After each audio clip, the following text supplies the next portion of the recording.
Hello friends, myself Anish Kumar Singh, assistant professor botany department DK college Dumraon. आज हम लोग एक नया टॉपिक पढ़ेंगे और उस टॉपिक का नाम है मिनरल न्यूट्रिशन।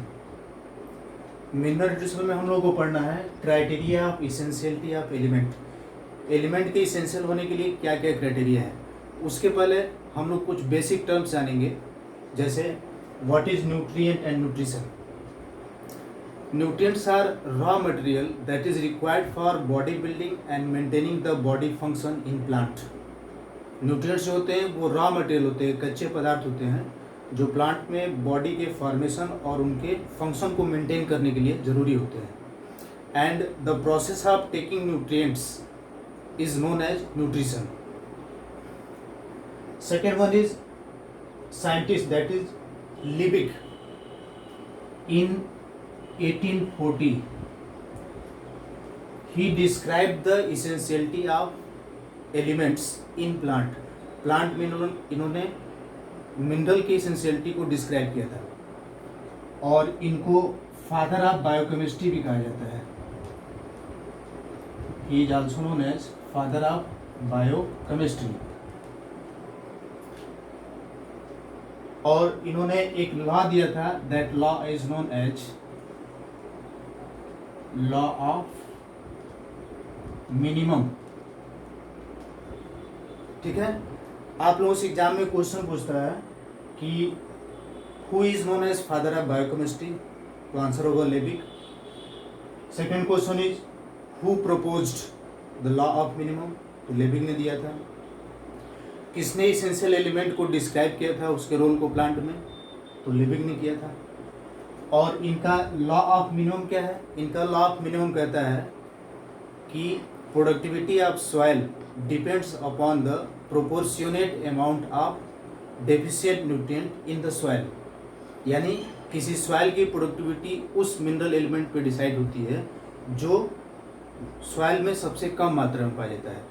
इसको समझने के लिए सबसे बड़े एग्जाम्पल आपको बताते हैं, जैसे अगर 10 मोल Na ले लिया जाए और 5 मोल Cl ले लिया जाए और आपसे पूछा जाए कि how much NaCl will be formed, तो डेफिनेटली आपका आंसर होगा 5 मोल NaCl। यानी 5 मोल Na और 5 मोल Cl मिल करके 5 मोल NaCl बनाएंगे। 5 मोल Na जो होगा वो लेफ्ट हो जाएगा। तो आपसे अगर पूछा जाए कि NaCl जो प्रोडक्ट है बनने का रेट कौन डिसाइड कर रहा है, Na या Cl, तो यहाँ Cl डिसाइड कर रहा है क्योंकि ये कम अमाउंट में है, कम मात्रा में है। तो लेबिग ने इसको लॉ ऑफ मिनिमम कहा था कि productivity of soil depends upon the proportionate amount of deficient mineral in the soil.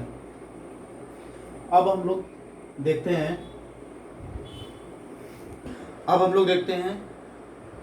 What is the criteria of essentiality of elements? तो दो साइंटिस्ट थे, इनका नाम था आर्नन एंड स्टाउट। इन्होंने 1939 में criteria of essentiality of element दिया था। ये एलिमेंट का क्राइटेरिया क्या है, माने किसी चीज़ को, किसी एलिमेंट को इसेंशियल कैटेगरी में रखने के लिए कौन कौन से क्राइटेरिया होना चाहिए, कौन कौन सा कैरेक्टर होना चाहिए। तो पहला क्राइटेरिया इन्होंने दिया था कि plant can not complete it's life cycle. यानी प्लांट इसेंशियल एलिमेंट के कमी में अपना लाइफ साइकिल पूरा नहीं कर पाएगा। यानी ऐसा एलिमेंट जिसके कमी में प्लांट अपना लाइफ साइकिल पूरा ना कर पाए, ऐसे एलिमेंट को इसेंशियल एलिमेंट की कैटेगरी में रखा गया। दूसरा क्राइटेरिया है essential element can not be replaced by other element.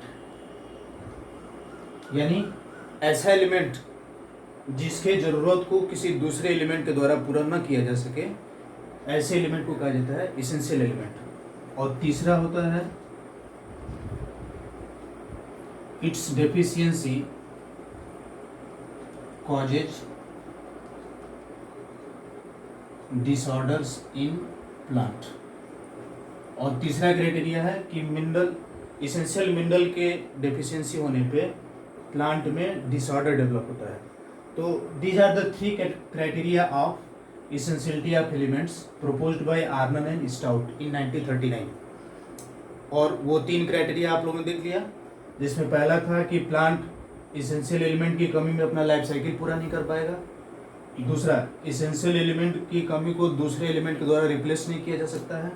और तीसरा, इसेंशियल एलिमेंट की कमी से प्लांट में रोग के लक्षण उत्पन्न होते हैं या डिसऑर्डर डेवलप होते हैं।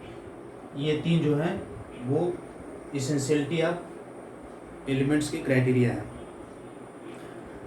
How I think you will be very clear to this topic. In next video lecture, I will be present with next topic from mineral nutrition. तब तक के लिए धन्यवाद।